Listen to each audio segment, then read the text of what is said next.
With it. There we go. Okay. Now you're on. Recognize that there is a quorum present of Commissioner Barth, Commissioner Heiberger, and Commissioner Kelly. We do need a roll call on the part of the city, please. Council members Aguilar. Here. Anderson. Here. Entenmann. Here. Erpenbach. Here. Jameson. Here. Karski. Here. Rolfing. Staggers. Present. Okay, we'll begin with our first item of business. Item number 1 is a public hearing. Is that working? Public hearing to consider an appeal of conditional use permit number 14-09 to exceed 1,200 square feet of accessory building area, requesting 1,728 square feet on property legally described as Swanson's, Track 4, Section 30, Township 102 North, Range 49 West. David Heinold. Good evening, David Heinold, Planner 1, Minnehaha County Planning. Roger Kuima, petitioner, has appealed the split decision of the Joint Sioux Falls and Minnehaha County Planning Commission on conditional use permit 14-09 to allow the requested 1,728 square feet of total accessory building area.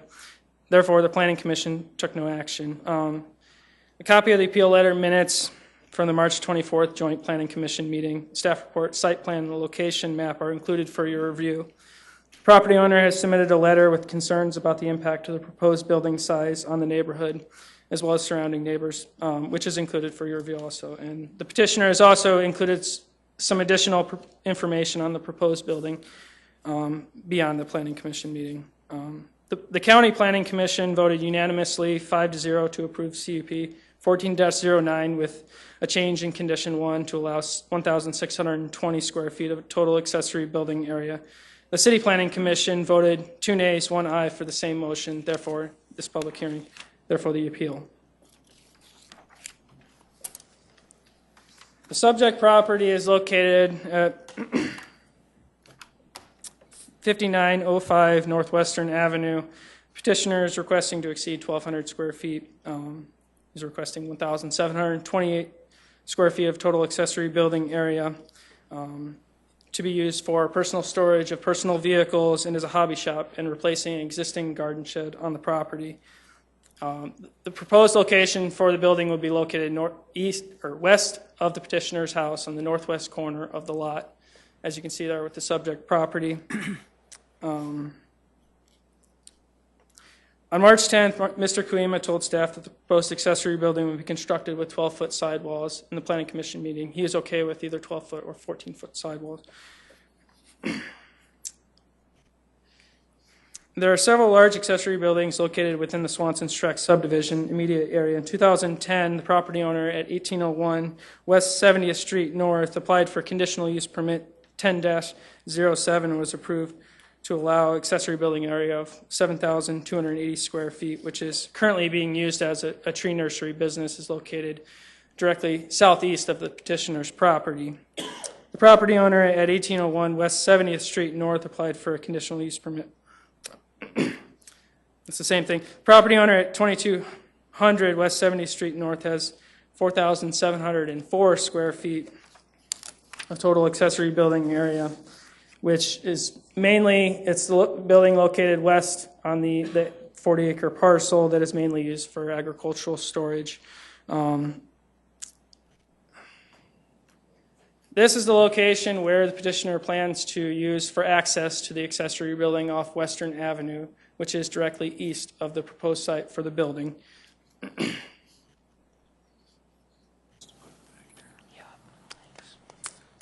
Okay, the property owner at 1605 North Hummingbird Avenue has a total accessory building area of 1,600 square feet, and the property owner at 6104 Northwestern Avenue has 1,380 square feet, both of which are in close proximity to the petitioner's property in the Swanson's Tract subdivision. And in 2013, you skip ahead. In 2013, the property owner at 2000 West 70th Street North applied for a conditional use permit 13-06 and was approved to allow 1,590 square feet of total accessory building area. There are several properties in the immediate vicinity that have a total accessory building area of up to 7,280 square feet, so there should be no impact on property values of surrounding properties other than what's already permitted in the area. The building will be used for the property owner's personal storage and as a hobby shop. Property adjacent to the petitioner's property mainly consists of 1-acre residential lots with a few 17-acre residential properties to the east of the petitioner's property. Thus, the proposed accessory building size should not affect the residentially used properties in the area.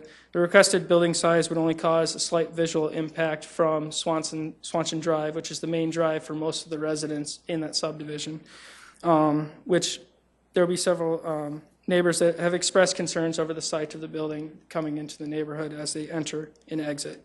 The proposed building should not have a greater impact on the natural flow of water from rooftops than the buildings already permitted in the area, because there have been issues that were brought up over the drainage or where the water would flow with the addition of another building in the neighborhood. So this one is just located just south of the petitioner's property. It would be the first building that you'd see coming up the road on Swanson Drive. It's a 2-car garage, 750 square feet, which falls below the 1,200 square foot total accessory building area maximum. This one is just up the road at 6104 North Swanson Drive. It's 1,200 square feet. It's in similar design as the house, and then this one, 6104 Northwestern Avenue, is 1,380 square feet, which is similar to the design of the house, but it also takes on a little bit different in design characteristic. And then this is the location of where the tree nursery business, so the 7,280 square feet.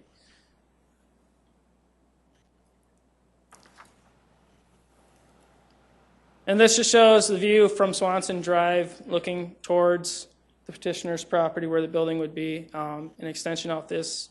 This is where one of the drainage ditches off of Swanson Drive is located, and then the water would run down the hill towards 70th Street North.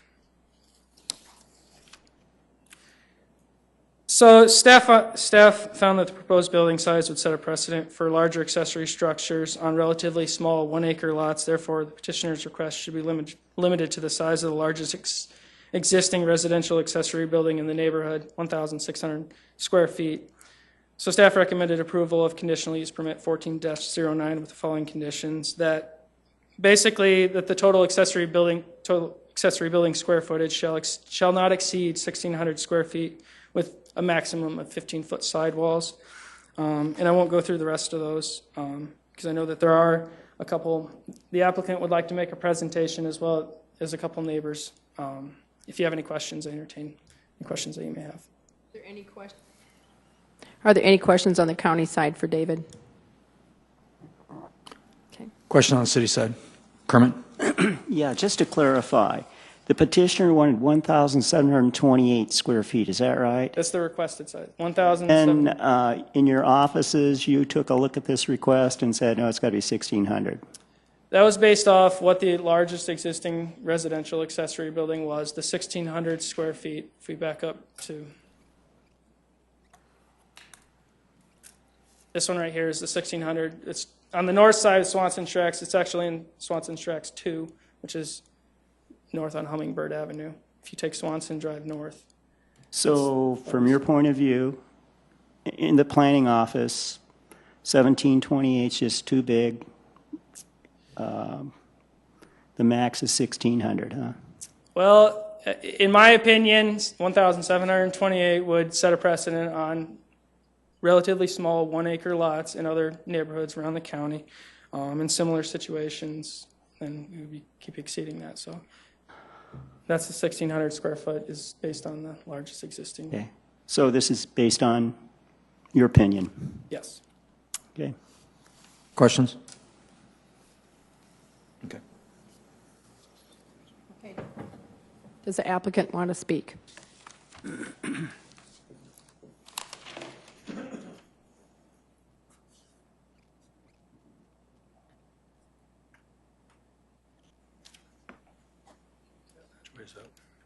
you just hit right, the arrow. This one here. If you just hit the arrow, go to the next slide. Hi, my name is Roger Koima, and I live at 5905 Northwestern Avenue. We moved in there 2 years ago, And we bought this place, we were under an understanding that there was no covenants involved in this. And all of a sudden, we got some people saying, well, there are covenants around us, which they are to the west of us, but not on our property where we're at. I understand that my petitioning trying to put a building up run into some opposition with the county and a couple other things, but then I want to go through this briefly. I am petitioning for a use building with 36 by 48 feet to store my boats and other vehicles, recreational vehicles, and an area for a hobby shop. I have a sailboat that's 32 feet long on the trailer, so 6-inch sidewalls will take at least 33 feet just to get the doors closed. The sailboat will go under a 12-foot door, so a 14-foot sidewall should be sufficient. However, if one ever purchases a recreational motorhome, it will require at least a 14-foot clearance to get it in. I propose a pole building with colored steel siding and colored roof, colors to match our house. We'd have windows all the way around and wainscoting along the bottom to make it eye appealing. The building would face east with 3 overhead doors and a walk door, and the color would match the house.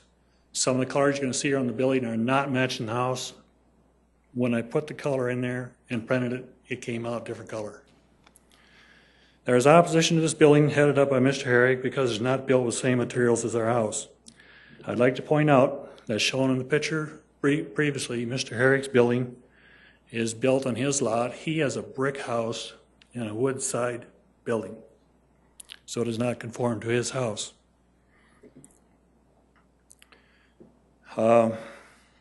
There's this discussion that a new building will be an eyesore. It'll be the first thing people see when they enter our neighborhood. You can see by the pictures I was showing that there's trees in the way, and you will not see that. If you come down the other way from the north to south, the building will be exposed. For now, there's trees. There's a picture that shows trees. Let's see if we can get that up here.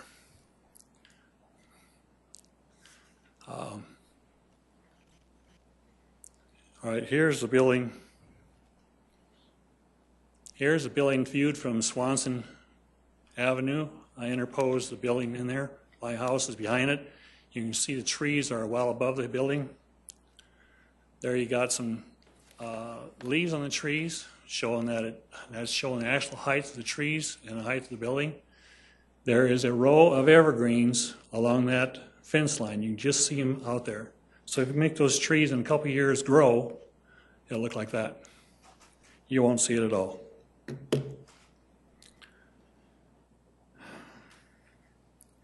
The water flow, which was discussed, I don't know if it's discussed here tonight, but I have a neighbor, Mr. and Mrs. Reef, on the west side of me.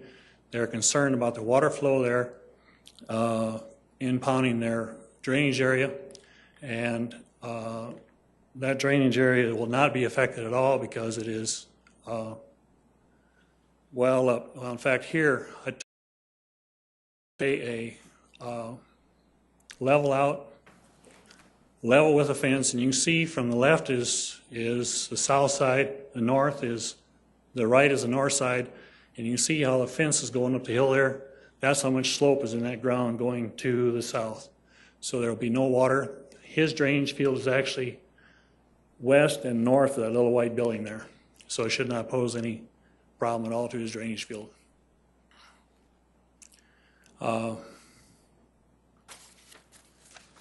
There's some elevations.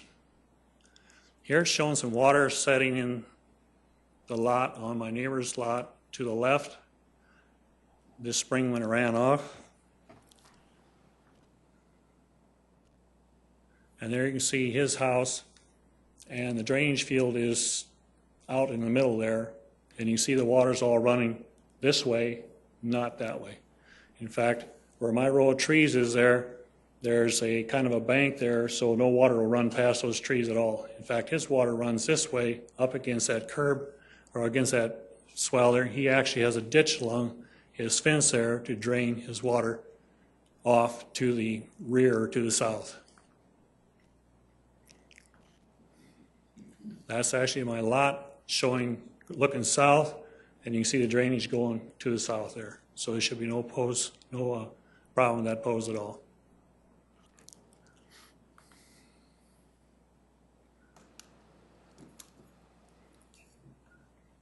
That's all I have for now. You have any questions? Are there any questions for the proponent? None on the county side. Counselor Stegers? Yeah, just to clarify, you talked a lot about drainage here. When the county official spoke, didn't mention anything about drainage. Is the real reason? There is no problem, but I thought I'd bring it up before the Okay. people bring it up behind me. Well, so this boils down to opinions. Is this the way this is revolving around?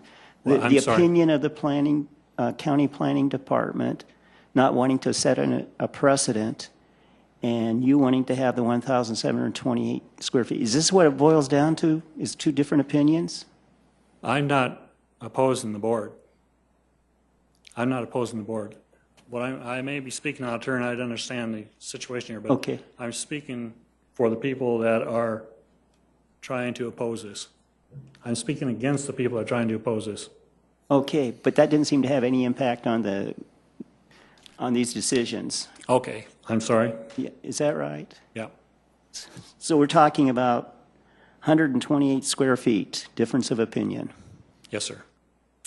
Okay, thanks. Yes, sir. Any other questions on the city side? Mr. Chairman? Kermit, actually, there's more discussion going on there than that, because the neighbors are objecting to this building altogether. And the Planning and Zoning Commission decided that 1,600 square feet was what they would allow, and the neighbors object to that as well. And so that's where we're at, I guess. The neighbors don't want any of that there. I think there might be a question. They prefer not having a building at all, period. Right. Yeah. Counselor Jamison, please. Thank you. I'm just trying to catch up as well with a lot of this. You say you moved in and there were no covenants? There is no covenants on my lot. There's There no are- covenants on the lots on the east side of that hill. Okay, and so in essence, you went to the county to get a building permit, and that's where this all started? Yes, they would allow a 30 by 40 foot building, 1,200 square feet. I wanted to have a 1,700 square foot, 1,760 square foot building. They would allow a 1,200, and then they decided to go to 1,600. 1,600, yes, sir. Out of, Yes, sir. okay, thanks. I do have a question. Were the size of the 1,600, was that sufficient to park your mobile home in? Barely. But it will still fit in there? Part of the reason for putting up a shed is to put recreational vehicles inside Right. to get them out, Right. because we have an ordinance against that too. Well, at this time, I have two boats, and I'm looking at a recreational vehicle, a motorhome, that will not all fit in that building if it's 1,600 square feet. Does it fit in there if it's at 1728? Yes, ma'am. Thank you. Is any more questions for Michelle? I just want to clarify that county ordinance says 1,200 square feet on this size lot. That's what county ordinance says. Covenants are not law. Covenants are agreements among neighbors between developers and neighbors. They're not law. We're talking about county ordinance, which is the law, says 1,200 square feet for accessory buildings on this size lot. Do I understand that correctly? Councilman Urbanbach, we have conditional use permits that you go in and apply for a conditional use permit, and you can extend whatever. David, did you want to speak on that just briefly? I mean, we have conditional use permits too. I understand a conditional use permit. I just want to understand what the law is. He's asking for it to be dramatically larger than what the law is, and county staff is saying, we'll let you do it only up to this, not as big, but. Just to clarify, the ordinance states that in all residential districts of more than 4 lots, it has to be 4 or more. It has to be more than 4. The 5th lot constitutes as that lot that would constitute the 1,200 square foot maximum for all residential districts that have more than 4 lots. So hence the applying for a conditional use permit to allow 1,728 square feet. So that's where that came from. Thank you. I have an additional question for David. David, do you know what the size of this lot is? How many acres this lot is? Or maybe he can tell you. It's roughly 1 acre. It's roughly 1 acre. Okay, it's roughly 1 acre. Okay, thank you.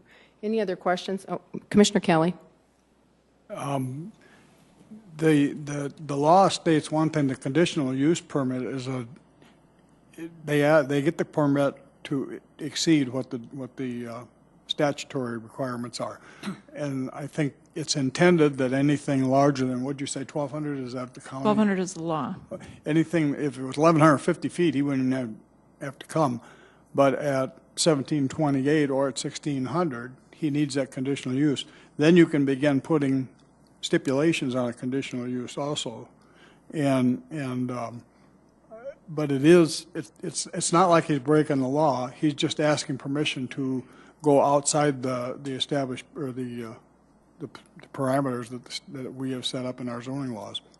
So it's a perfectly legitimate request. Right. No, and if I might, Madam Chair, I understand that. I think that we need to be clear, though, that Councilor Staggers has hit the nail on the head, that a conditional use permit is arbitrary. It's based on, okay, yeah, we like that, but we don't like it that big. We want it a little less than that big.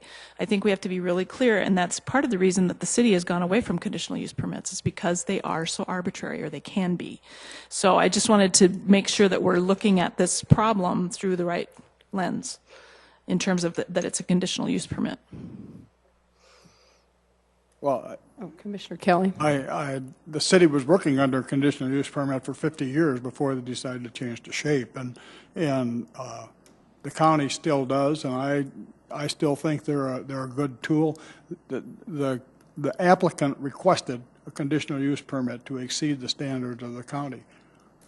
It's not to say that one's good and one's bad. That's the way we operate. Are there any more comments? This is a public hearing, so this would be the time for any proponents to speak. Are there any proponents that wish to speak? If you would just come up and identify yourself and your address, please. Oh, he's a proponent. Opponent, oh, yeah. Thank you. My name is Jim Reef. I live at 5904 North Swanson Drive, and I am the individual that Mr. Koima spoke with, whose property is to the west of his property line.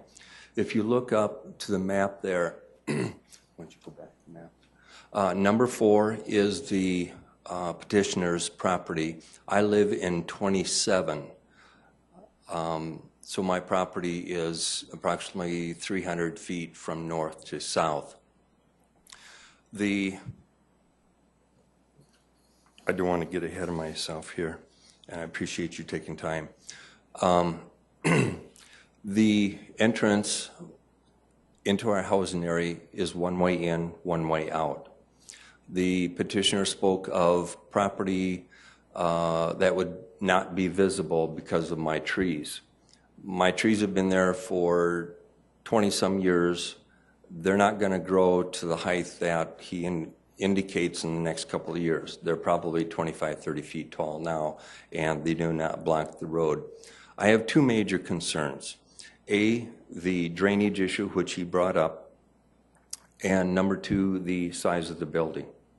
My drainage issue is concerning because my drain field is approximately, as the planning and zoning indicated in a previous joint city-county board meeting, is approximately 30 feet from Mr. Koima's property. The flow of Mr. Koima's drainage goes in all directions. The party that owned the property before him brought in dirt, and you'll be able to see that the tree, which would be the second one from the right, has a higher elevation, does bring water to the west as well as the south. The stump on the left-hand side, that was a tree, no, the one that's cut down. And back further, way back there. That is higher in elevation, and water does flow to the west. When a representative of the planning and zoning came out, they did physically view the property and say, yes, the drainage would flow to the west and to the south. Now that is natural drainage. When you end up putting a building of 1,728 square feet in that, it eliminates the north-south drainage, east-west. The peak is going to be north and south. So half that building is, the drainage is going to go to the east towards Mr. Koima's house, and half of it is going to go towards my drain field. I am concerned about that because of the close proximity to the drain field to the property line. The other issue is the size of the building.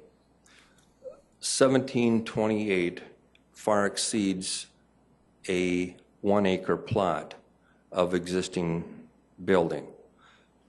David presented structures of 7,000 and 4,000 square feet, but what he did not present to you is that those are located on anywhere from 17 to 33 acres.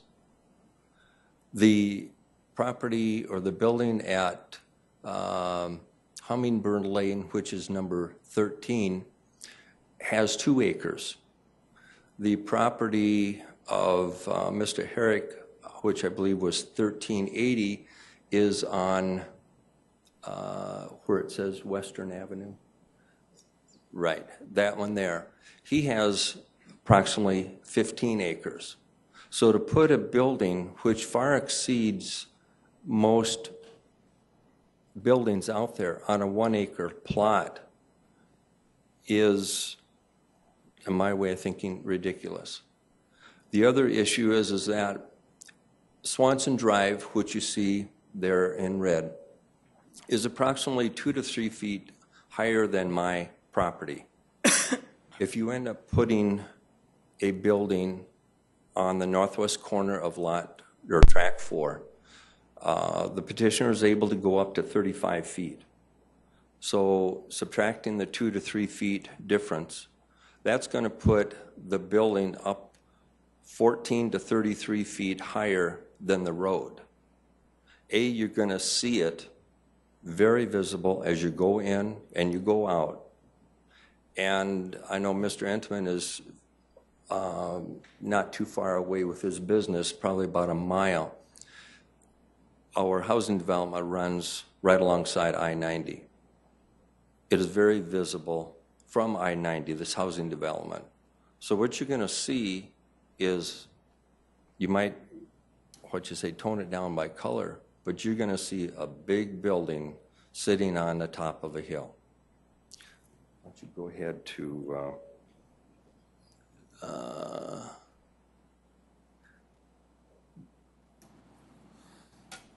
let's see.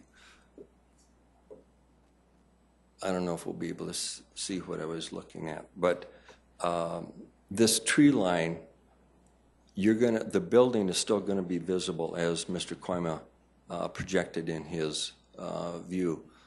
The trees at the far end, like I say, are probably in about a 30-foot area.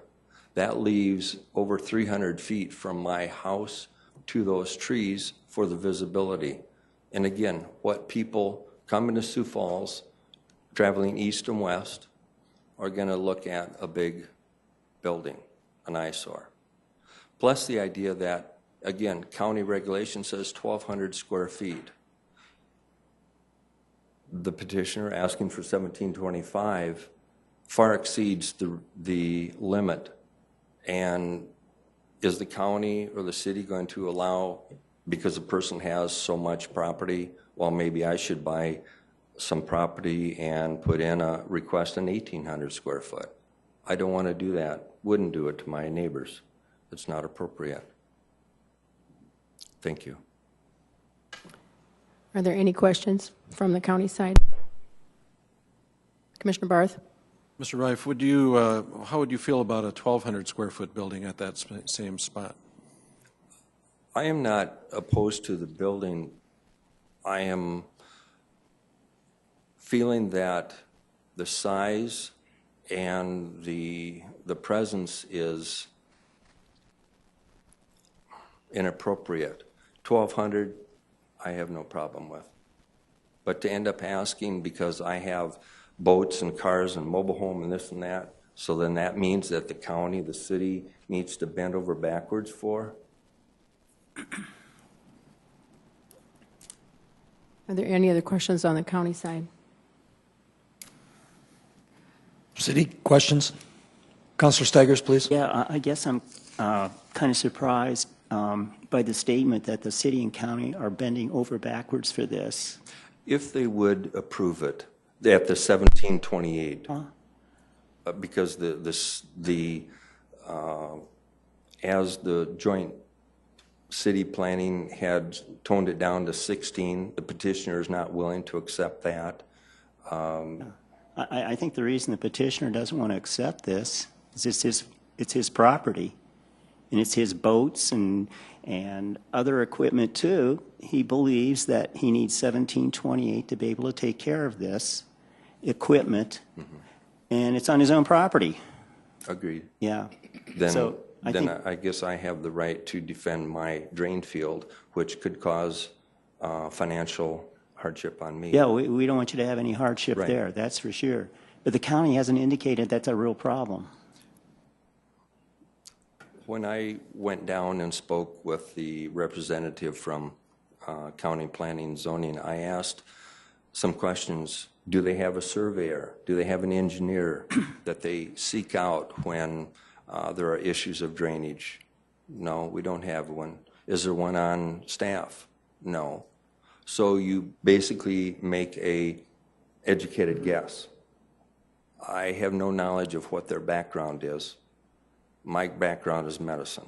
I can end up answering that. But if I go to the people that I'm supposed to be able to get answers from and they have none, I guess I have to fear that judgment may be not on my side.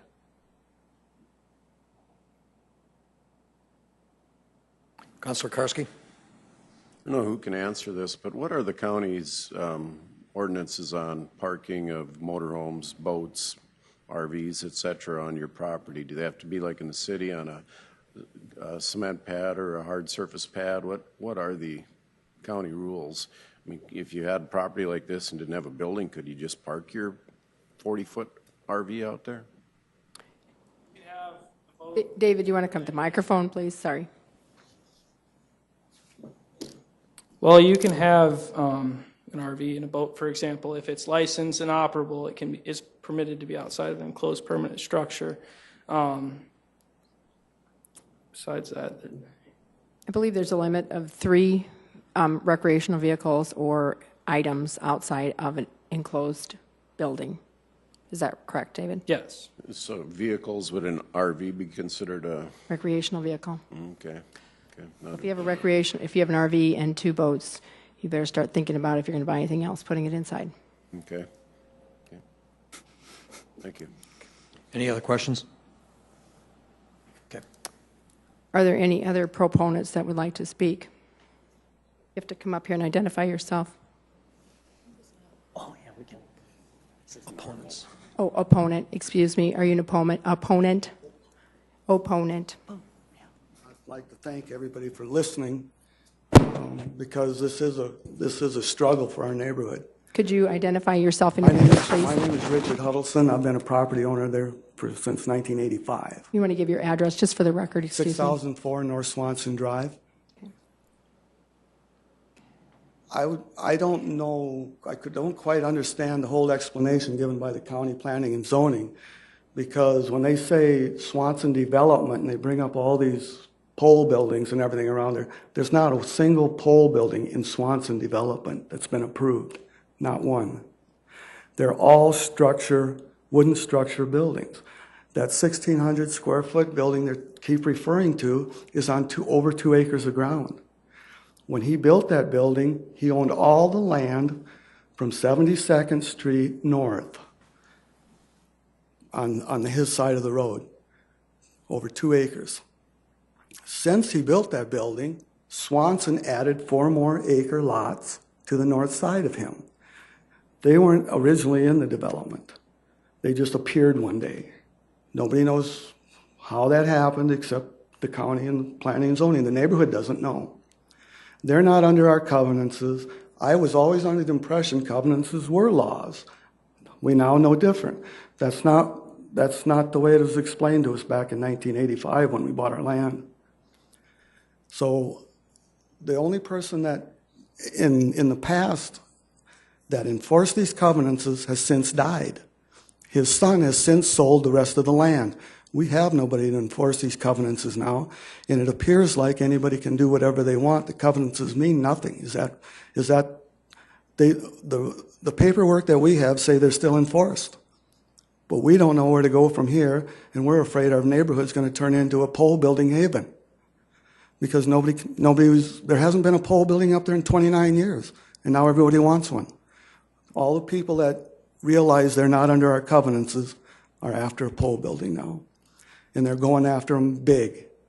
And that's not what I bought my land for.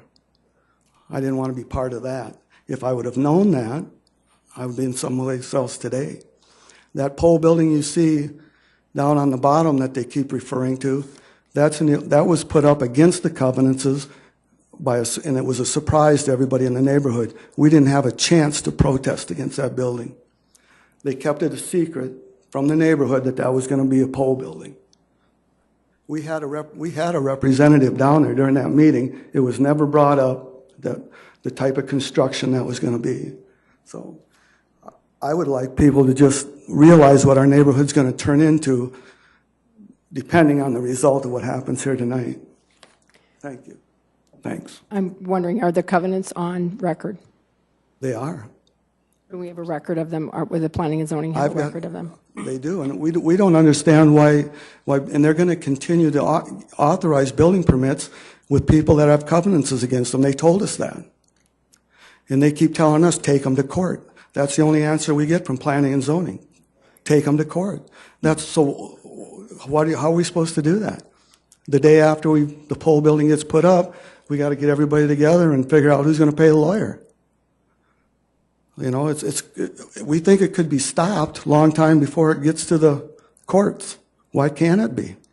They know that the people bought their land up there with the covenants in mind. The Williams family, the one with that pole building, he knew it when he bought his property. But now he knows also there's nobody to enforce it.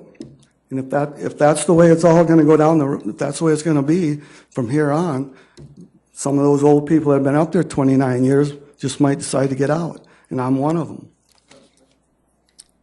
Commissioner Kelly? I believe, and I may be wrong, but I believe that on covenants, neither the city nor the county enforces covenants, but you do have an agreement, and the covenants are on the land, and you've got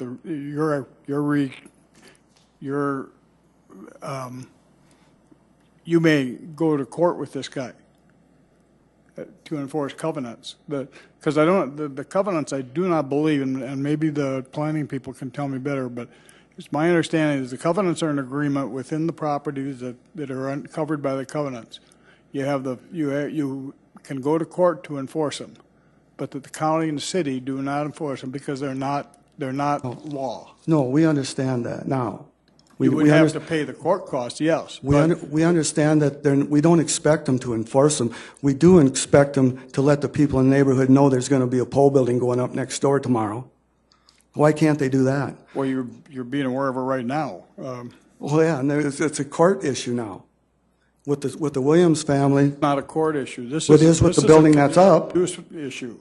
No, but the pole building is an issue that the neighbors have to go to. They have to go to court. The government does not do that. You have to go to the court. No, we understand There's an agreement there, and you do have a recourse. Now, yes, do you have to spend money on a lawyer? Yes, unfortunately. But how can you can't do anything about a pole building that's built with a covenants against it? There's nothing we can do now that it's up. I don't know how long ago that was built. Well, it was just built. I think we're straying from the subject. We're talking about a specific building right now, and that's already up, and now they're using that for an example so that more pole buildings can be put up. But that pole building was put up against the covenants, and we just haven't got an organized neighborhood now that the person that enforced those is dead. See, so now we're kind of at a loss until we can either get an association put together or something else. So we want a moratorium on the pole buildings until the neighborhood can get it. Commissioner Barth. And we don't. we don't feel that 1,200 anything above 1,200 square foot should be allowed because we haven't allowed it yet. Let's let Commissioner Barth ask his question, please. So when the covenants were first put in, though, didn't that just apply to the buildings on Swanson Drive, and the buildings on Western were created at a later time and did not fall under those covenants? Everyone from I bought my land in 1985. Everybody that bought their property was told by the Swanson family the whole neighborhood is under the covenants. We were not given a legal document. All we were given was a map that showed every plot of land, even the ones down on Western Avenue, were on this map, and we were led to believe they were all under the covenants.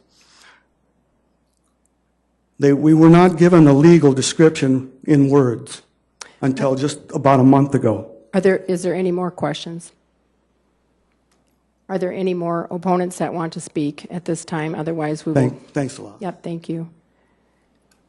We will give the proponent an opportunity to comment to any of the things that were said. Otherwise, we will move back to the council. Do you have anything? You've got just a minute to rebuttal, and then we're going to go back to the table here.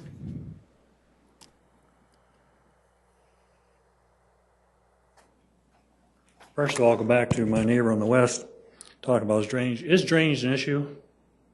As far as the council is concerned, do I have to address that or not? Well, anyway, I went over there and took a transit and shot the whole area. The area drains to the south. I went over and asked Mr. Reef permission to go on his property to shoot it to see which way the drainage ran. He would not let me on his property. I shot on my property, I went along his road and I shot there, and the drainage does run south. It all runs south. And if you take a look at that picture right there, the black line on the north, which is up right there, is the property line, fence line. If you go to the west and follow the fence line across, no, go west, keep going west. All right, now stop there. If you go up, you see two lines. Mm-hmm. Those are lines, those are his drainage system. That is far north of where we are at. If you take that line over to my north line over to the road there is about 23 inches higher. You know, the black line come down straight off from my north road, down a little more, right there about, up right there about. That is 19 inches higher than the corner, the northeast corner of my building, proposed building. So all that drainage goes south. So, okay, that's all I'm going to say about that. The next thing is, he was talking about conditional use. We are covenants. My lot has no covenant on it. When I bought it, I purposely asked, because the last place we lived at in Canton, South Dakota, ended up having covenants on it. And so that was the first thing I asked, is there covenants? I actually went into the courthouse and checked it out, and there are no covenants. Thank you. I'll turn it back to the council. I would look for a motion or comments. Councilor Erpenbach, please. Can I ask a question of Mr. Koima, please? Is there another spot on that property? Is there a reason why you're putting it as close to your neighbors as possible and as far away from your own house as possible? Can you move that? Yes, ma'am. The reason is we want to have as big an open lawn as we can have. We got grandkids, they want to play on the lawn.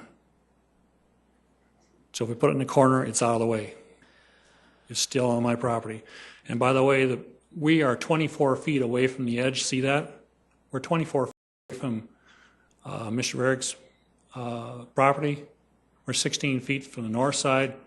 So we're staying far back, and purposely to keep the trees in there. We don't want to move the trees, and the water runs south from there, especially since the tree line is there. Can I ask one more? I'm sorry. Yes. All the photos have kind of confused me. Tell me, does the pitch of the roof, what direction does the pitch of the roof go? Is it parallel to your house, or is it? Yes, parallel. Okay. Yep, same way. All right, thank you. And the ridge, there's a ridge right underneath the 6. There's a ridge there. So the water, the corner, the northeast corner of the building will be level with the ground, and it's going to come up a bit. There's going to be no banks put in there, no berms put in.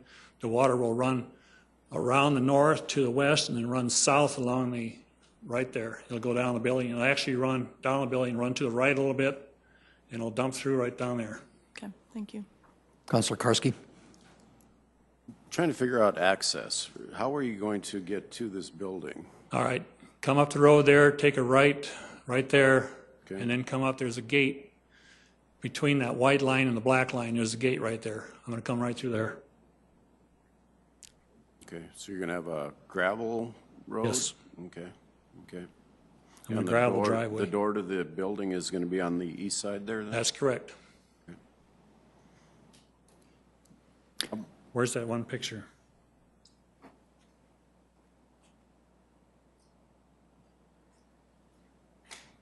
How big of a motorhome are you going to be parking in that? We don't have one bought yet. We're thinking about buying a, if you're going to put a motorhome in, you got to go to 14 feet, 14-foot doorway. I was just looking at the layout. It was 36 by 40. 48. 48. You can go in 36 feet, see? Okay.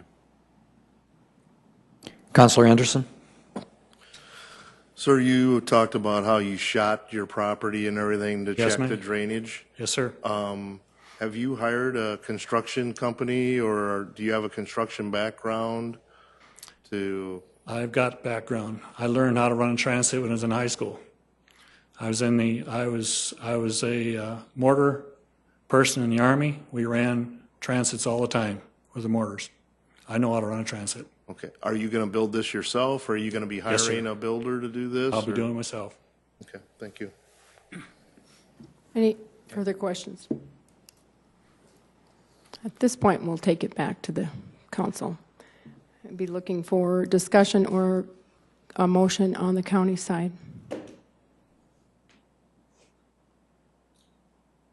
I think we're done to outside comments. Discussion, Cindy, we're here to talk about the size of the building. We're not here to talk about the covenants because they are not within the realm of what we discuss. And so the question is, and we can take into consideration, I'm sure, the drainage, but I think that question's been answered. We are just talking about giving the conditional use to exceed the 1,200-foot standard. I don't see a problem with it. I know if they have issues with the covenants, and apparently this building is not even under the covenants anyway.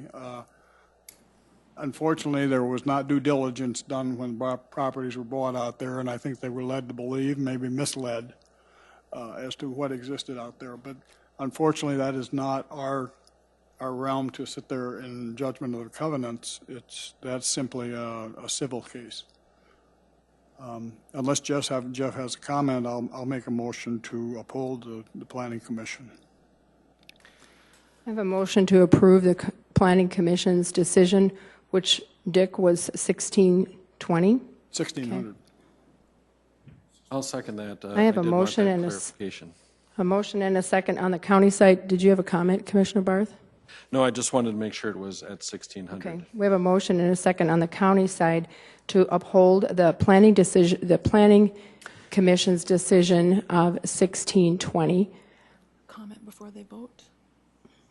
Can I comment before they vote? You're not letting us talk to each other. You're not, if I might, point of order, I just wonder if, I mean, the city and the county are not talking to each other. You're making separate motions. I wonder if we might want to have a conversation in between, because Councilor Staggers has the point that if you're going to approve a conditional use permit, there may be question about it's 128 square feet difference based on opinion. Correct, Councilor Staggers? And That's exactly right. And then, of course, coupled with the fact, let's suppose that it's approved at 1,600. He buys his wrecked vehicle, he has all of his boats, and then he has to keep one or two outside. That doesn't make sense. It'd be Because better you to just- have them yeah. inside, it would seem to me.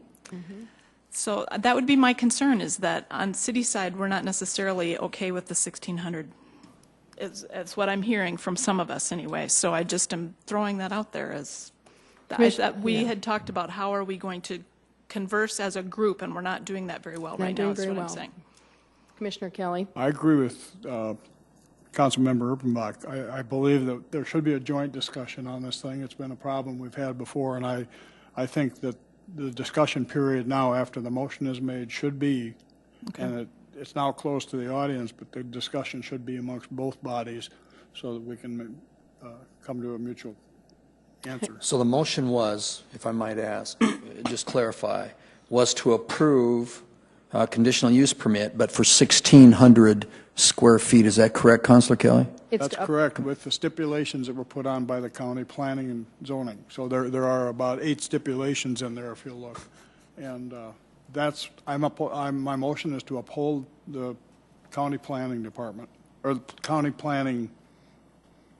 That doesn't mean it can't be amended, but that is where we're starting with discussion. We're just starting with discussion that the county planning put stipulations on it with 1,600. Now we can have a discussion about if we want to vote on that or amend that. So, City, you're welcome to speak. I guess my question is to Dick, why are we obsessed with 1,600 for the planning department when the person that's building this says that he needs 1,728? So we're talking about 128 square feet difference. Why 1,600? Why not 1,728? Madam Chair? Well, the question was to me. Answer his question. Yeah. My motion was to uphold what the county planning did with stipulations. I'm certainly open to amendments to that, but to get it on the table, we had to have, that was the motion. Second. Commissioner Barth. Our planning department determined that to build a bigger building was out of character for the neighborhood. And so they said that to be consistent, that 1,600 would be the size they could go. And of course, if we overturn the planning commission, which voted unanimously in favor of this, it's difficult for me to bring myself to change what they worked on unanimously. And, if it's 1,728, what about, 3,800 or whatever? That also could be somebody's opinion. And I think they had a reason to pick 1,600, and they voted unanimously for it with these 9 total conditions. And I don't see a great reason to change that. Well, Councilor Staggers, you had a... Yes, I'm not going to go on faith of what the planning commission said for the county when we have an individual here that wants to spend money to build a facility of 1,728 square feet. He's giving a good reason, too, because he has all these recreational vehicles and boats and things like this. Once again, we're talking about 128 square feet, and if we just come to 1,600, he might be putting some of his stuff outside. And so his neighbors can see his boat or his wrecked vehicle or whatever the case might be. That sounds foolish. Councilor Aguilar. Could we hear from the city? We had 2 at the joint meeting, 2 no votes and only 1 yes. Could we hear anything about the rationale? Mike, would you please?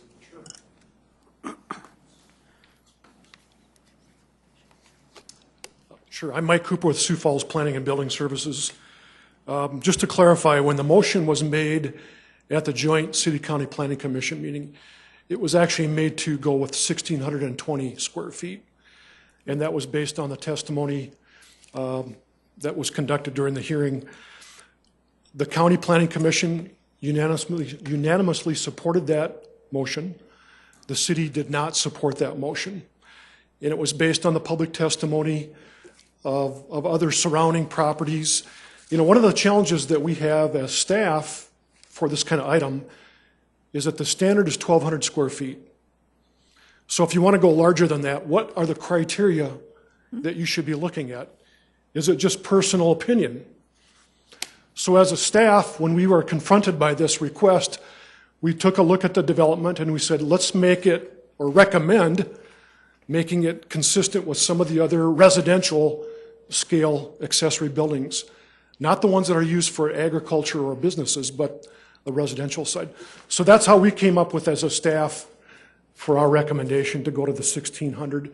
But again, the City Planning Commission felt that even going that large was maybe not appropriate. But I think it kind of comes back to, in this ordinance, we don't have a lot of criteria that we can use to make these determinations, and that's kind of how you end up going kind of all over the place. But the quick answer is that the City Planning Commission did not feel that this was an appropriate size for this neighborhood area. Sue, did you have anything else? Michelle, you were next.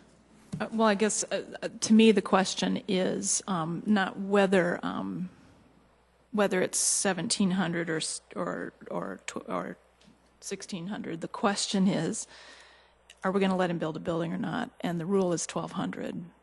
And I think that's my concern, is that we're quibbling over 128 square feet. And I think if he wants to build 1,728 square feet, then he should be able to do it. But if it doesn't fit the criteria for the neighborhood, it doesn't fit the zoning ordinance, then it should be 1,200 square feet. End of conversation in my world. That's where I'm coming from. Councilor Steggers, you had another comment? Yeah, I was just wondering, Mike, in the conversation over this issue, did anybody happen to bring up the petitioner's property rights? Is this his property? It's going to be on his property? It's not going to be on anybody else's property? Sure. Again, the zoning ordinance says that 1,200 square feet is the standard. And if you want to go larger than that, you go through the process. And so what are the determining factors that we should use for that process? And did anybody... What are the criteria? We don't have those in the ordinance. Did anybody bring up property rights, though? It's all about property rights of the whole neighborhood, yes. No, the property rights of the petitioner that owns the property. The neighbors do not own that property. He owns the property. Thank you, Mike. Councilor Jameson, please. I believe we have it just to the council discussion. Is that where we're at? I just want to make sure. We're just kind of back and The forth. joint discussion between county and city, yes. I forget about those county guys. They show up once in a while. Right, I'm just trying to summarize some of this. The applicant chose to move into this area because it is a neighborhood, probably for a lot of good reasons, because if he wanted an unlimited use of a building size, he could have moved probably to a farm somewhere and had all that discretion to build a building, whatever he needed. But because he's in a defined neighborhood, residential neighborhood, then he becomes encapsulated in some other rules and regulations. And keeping it in an orderly fashion becomes our job, or the county's job. And I think that's where the 1,200-foot building comes into play. The lot is no bigger than many of the other ones, and so I think the formula is correct. The adjustment to go to 1,600 to probably give some leniency, or at least make a cooperative effort to find some compromise, I think is fair. Going to 1,728 because of the size of the motorhome that he's looking to buy isn't quite the justification I was looking for. It's whether it should fit in the neighborhood or not would better suit me. But I just I guess have to concur with the county's recommendation that we stay with the 1,620 size, and I would make that motion. Okay. Comment from Commissioner Kelly, please. We're on the county side of this right now. I believe. Correct. But in order to get this thing on track, because I don't think anybody 50 feet away is going to know whether that building is 1,728 or 1,600, I'd like to amend my motion to 1,728 feet. I have an amendment on the table for 1,728. Is there a second on the county side? Is there a second on the county side? Seeing no second, it dies for lack of second. We're back to the original motion, which is to uphold the planning commissions, which is 1,600 square feet. Commissioner Barth? Again, I guess for me, upholding the Planning Commission of some very serious people who work hard on this at our monthly meetings, I don't see a great reason to overturn what they worked on, and I support their effort. Madam Chair. Do we have a second on that first motion? We have a second. There was a second on the first motion. Commissioner Kelly? This is not without precedent. We have overruled the Planning Commission before. I don't know whether the motorhome in the 1728, but if we're going to get this back on track, and that is he or is he not going to be able to build this building, then we've got to find some common ground here. And I don't think 128 square feet is going to mean anything to anybody except to the appellant. So I would just plead Commissioner Barth to change his mind, but. It's up to us. Madam Chair, what are your thoughts? I would wish you would change and that you would second the vote, please. Well, I will then second that motion. Thank you. We have a motion and a second to change the planning. Let me say, we're kind of shorthanded here with just three of us. Are. If there were 5 of us, there would be other It'd be a people lot that better could discussion. second it, and I could rest in opposition to that. But with just 3 of us, it's kind of tough here. It is what it is. We have a motion and a second to change the original amendment to 1728. Any other discussion? We'll take a roll call vote on the county side. Commissioner Barth? Aye. Kelly? Aye.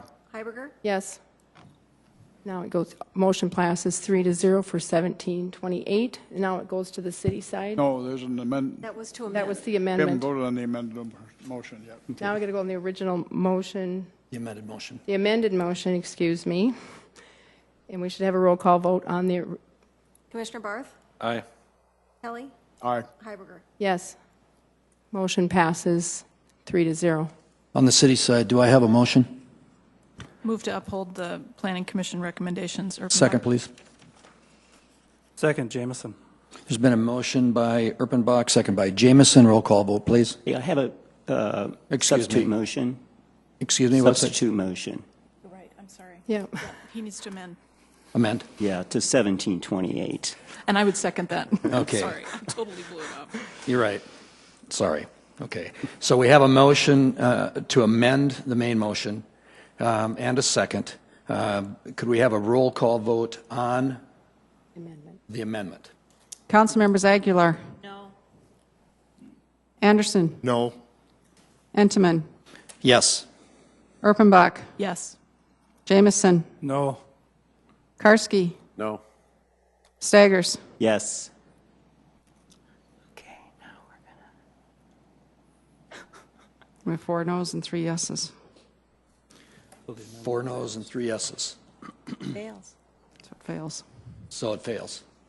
So now that was on the amendment, so now we need to vote on the original motion to approve and uphold the planning zoning, the zoning recommendation. So we need to vote on that. A roll call vote, please. Council members Aguilar. Yes. Anderson. Yes. Entenmann. Yes. Erpenbach. No. Jameson. Yes. Karski. No. Staggers. No. Now we have 4. Motion carries. It's a vote of 4-3. It doesn't matter. Doesn't matter. So now is, Didn't agree. now it is the next, what is the next step? It's done. Do we I think they back can and approve what was approved by the reappeal. city? Excuse me, Commissioner Kelly, would you speak up, please? Is our option now to go back and visit the city's motion or what the city passed? Ken, would you speak to that, please? Sorry, Ken. Yeah. I do know enough, though, that any action of this body you have to approve the same action for this item to be effective. Right. So unless there is any budge, and that on the city or county side on one of your motions, and that this item is basically dead in the water. So the option that the applicant has is that he can go back through the process again. Excuse me, Ken, did you say we can I make a motion for the county? Not at this, No, I think the action's been. I don't think we can. this meeting. I'm sorry? Can I make a motion for the county? You know, I have to go back and look at what our ordinance is. Oh, I think so too, yeah. Yeah, it had, Jim? There's a motion to reconsider, so. Could you introduce yourself, Oh, please, I'm Jim? sorry, Jim David, City Council staff. You have to do a motion to reconsider, so whoever's on the prevailing side can bring it forward again to the group, but they have to be on the prevailing side. It cannot be the person that lost. Now, the person that lost can do the second, so. And we had a 3-0 vote, so everybody was So on everybody in the prevailing county side. can, exactly. They can do a motion to reconsider today or at the next meeting. Reconsider the county. Second. I have a motion and a second to reconsider. All those in favor say aye. Aye. Aye. We have a motion to reconsider. Now I would have a motion to accept now was the city's, to accept City the did the planning, commission's zonings. recommendations. Upheld the planning and Second. zonings. I have a motion and a second to uphold the planning's decisions. All those in favor say aye. Aye. Those opposed, same sign. Motion passes unanimously. Okay, Done. Now we're done. now we So go on to item number 2. the decision was to uphold the planning. It's crazy. 120. Item number 2. You got it. Item number 2 is a presentation of the Siouxland Heritage Museum's 2013 Museum Enterprise Fund report. Bill Hoskins.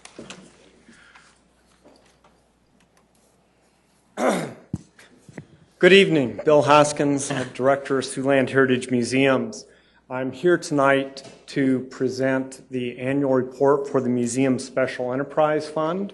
The Enterprise Fund is a revenue fund established for the Siouxland Heritage Museums in 1995. The purpose is to receive revenue. Yeah.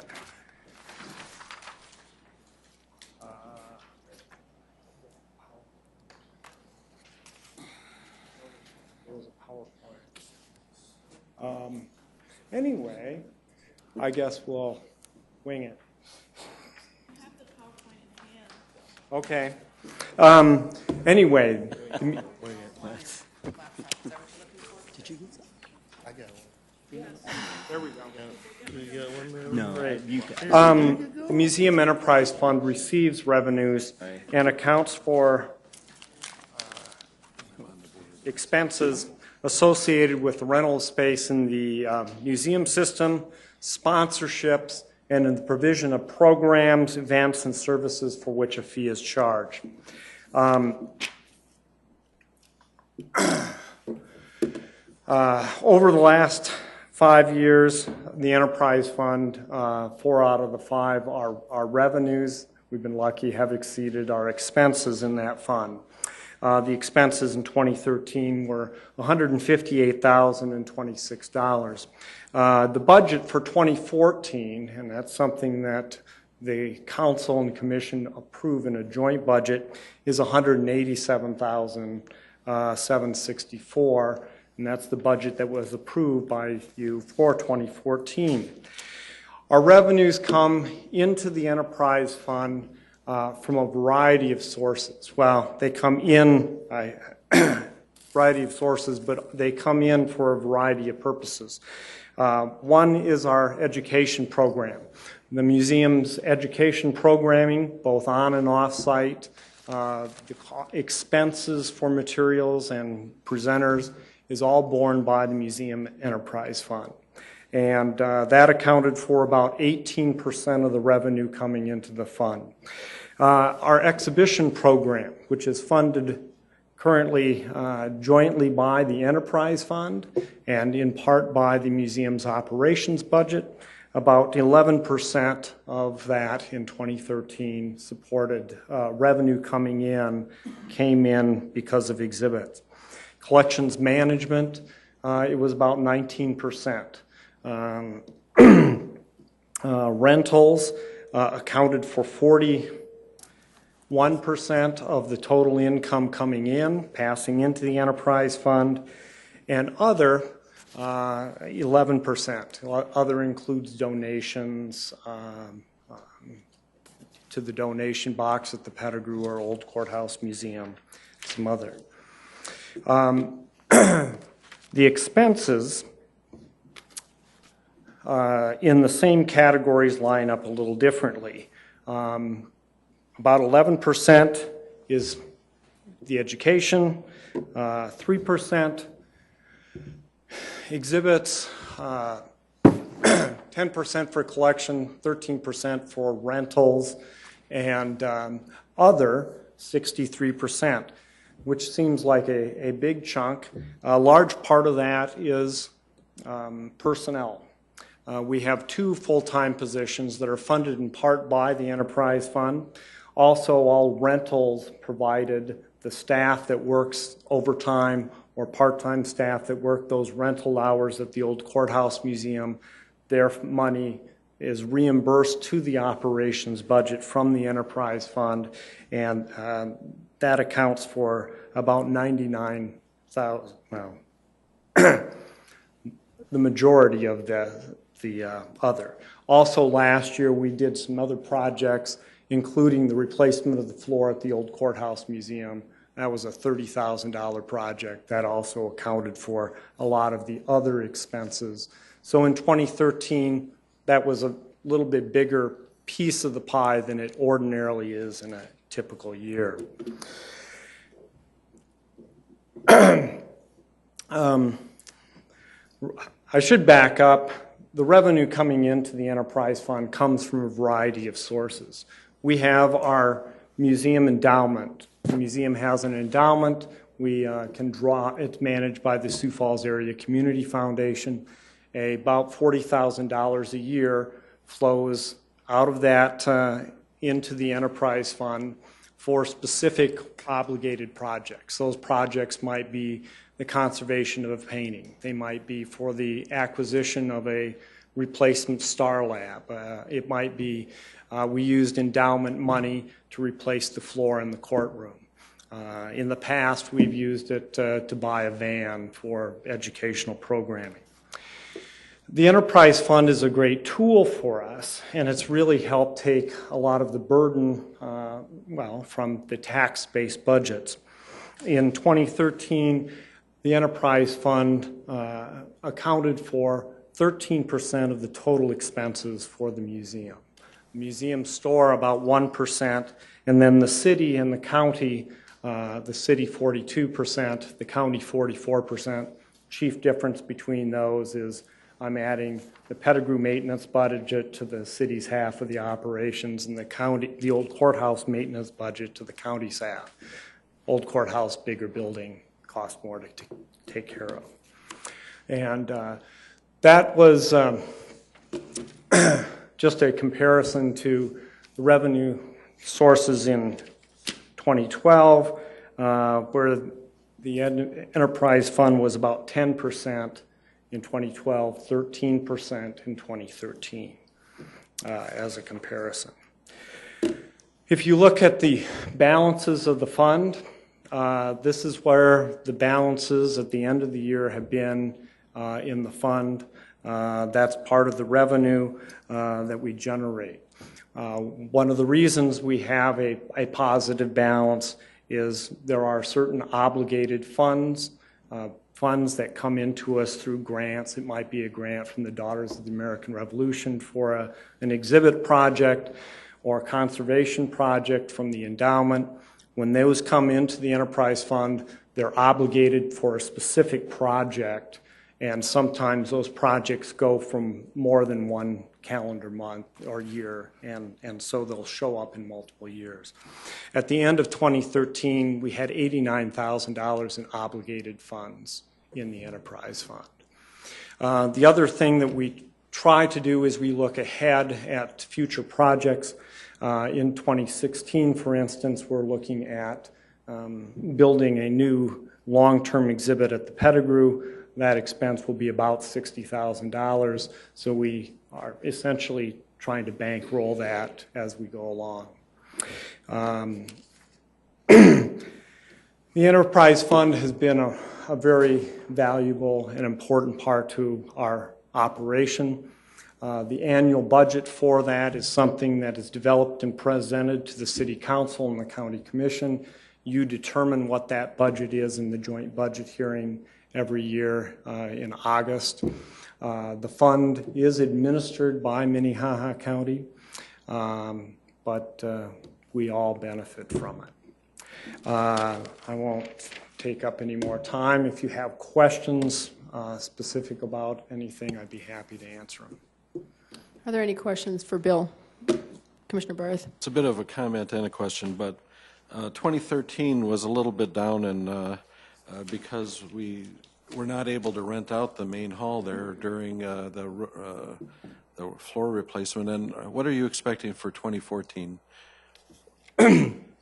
Well, one of the reasons 2013 looks like the expenses exceeded the revenue is the floor replacement for the courtroom.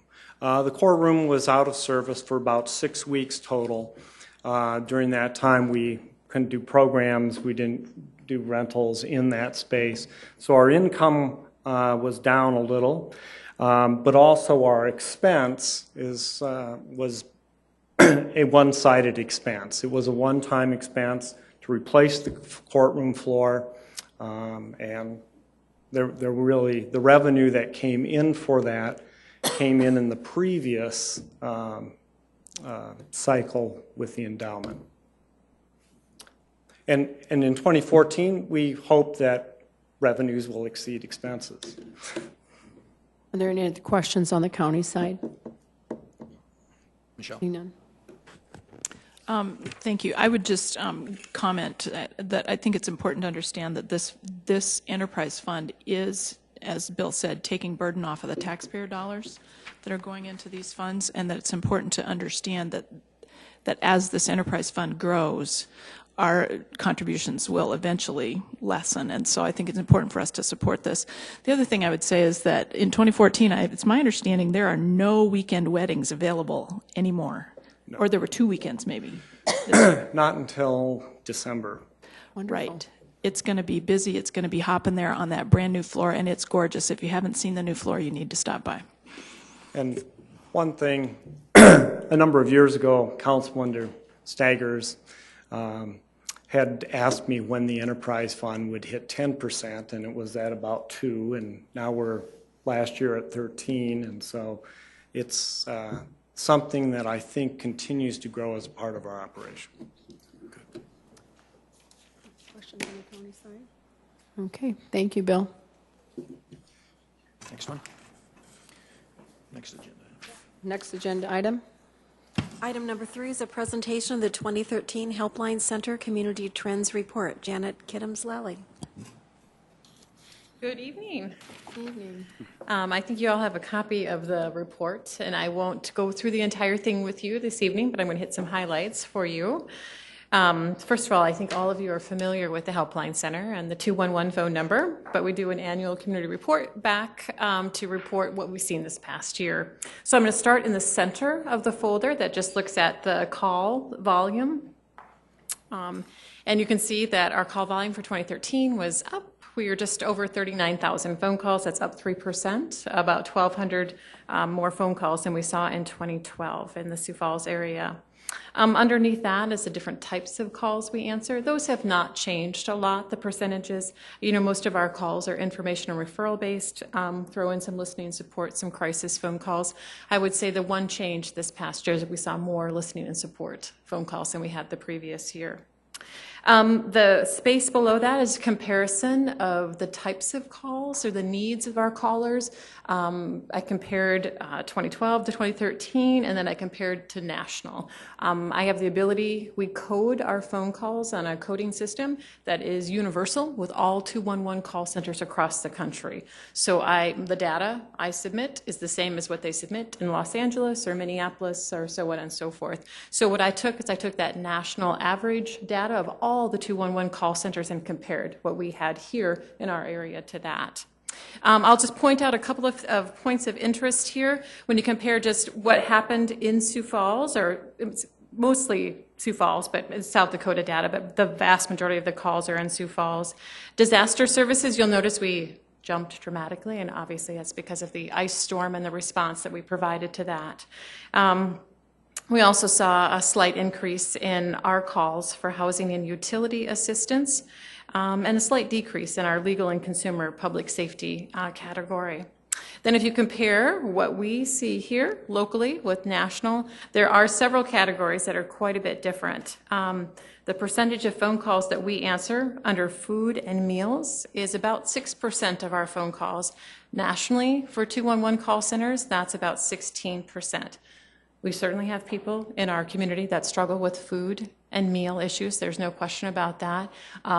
Larger metropolitan areas see a much more significant need with that, and so that's why that's higher. I would also point out that our mental health and addictions, we have a much higher percentage here, 14% compared to the national percentage, which is about 5%. There's a lot of different interpretations you can take from that. The one I like to point out is that we do a very good job marketing 211 in this area for people to reach out for help with addiction or mental health issues. And so they use 211 as that access point. It's confidential and anonymous and a simple way to reach out for help. I also believe that we do have probably a little bit higher concern with mental health and substance abuse issues here than the rest of the country, primarily because of our stigma that we still have around those issues. It's harder for people to recognize or admit that they have a problem or need help with that issue. And then the last one I'm going to point out that's a little different is transportation at the bottom down there. 4% of our calls were regarding transportation issues, and nationally they see under 2% of their phone calls coming for transportation. And I know there's lots of conversation and discussions going on about transportation in our community, and I think that just continues to point to the concerns that the callers that we have, they ask a lot of questions about getting around in Sioux Falls. A lot of our callers are low income, whether they're using our transit system or whether they need assistance with gas or car repairs, those kinds of things. We see a lot of calls about that. So that's kind of a little bit of summary of what we've seen this past year. I will point out we have one entire page that I dedicated to the ice storm, and I would be remiss if I didn't mention that. That was a big part of our lives last year.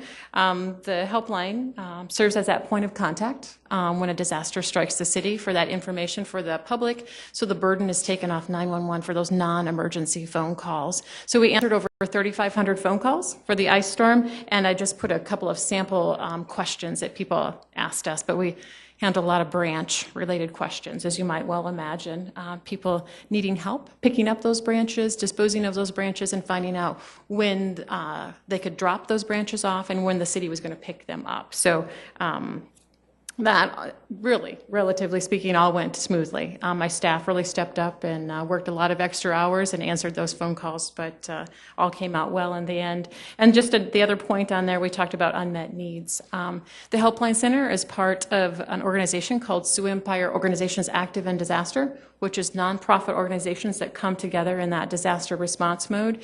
We work under the emergency response system.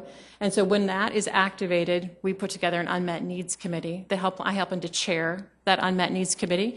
And so those calls that came into 211 where we did not have a way to help them, it was not something that volunteers could help them. They needed a professional arborist to come in. So we tracked those unmet needs cases, brought them to that committee, and there was a fund that was set up at the Sioux Falls Area Community Foundation, and all but one of those cases have been taken care of. We have one outstanding case that we're still working on getting that person help with some large tree damage that she had from the ice storm. But all in all, a lot of happy people that we were able to provide assistance. And once again, it's the community stepping forward with all the volunteers they provided and the financial donations to that fund. We simply were the conduit to make all of that happen at the Helpline Center, and we were proud to do it. So I'll leave you with that unless you have questions about 211 or the Helpline Center. I'm happy to answer. Is there any questions from Councilman Anderson? Where do you get your funding from to operate? Certainly. Probably the largest percent of our funding comes from the Sioux Empire United Way, but also the City of Sioux Falls is a contributor, as is Minnehaha County, to the funding that we've received. Along with, we do write grants, and we do some fundraising events and, corporate contributions, individual donations. Are there any more questions, city side or county? Not a question, just a comment. Mm-hmm. I just want to say that the 211 is a jewel to our city. It's a great resource. The numbers just scream. They don't speak at you. They scream at you. And I think that it's something that the city and the county and the entire community should be very thankful that we have you and 211 there for when they are needed. Thank you. Thank you. 211 did take us to the state legislature asking for funding to try to take it statewide because there are other counties that do not benefit from what we do here, and they weren't interested at this point. So we do have a gem here in Minnehaha County. Are there any other questions or comments for Janet? Thank you. Thank you. Thank you. Is there any old business? Any move new adjournment. business? A motion and a second on the county side to move adjournment. All those in favor say aye. Aye. Aye. Those opposed, same sign. Motion To passed. adjourn the city side? Second. All in favor? Aye. Aye. Opposed? Same sign. Thank you. Meeting adjourned. Meeting adjourned. Thank you.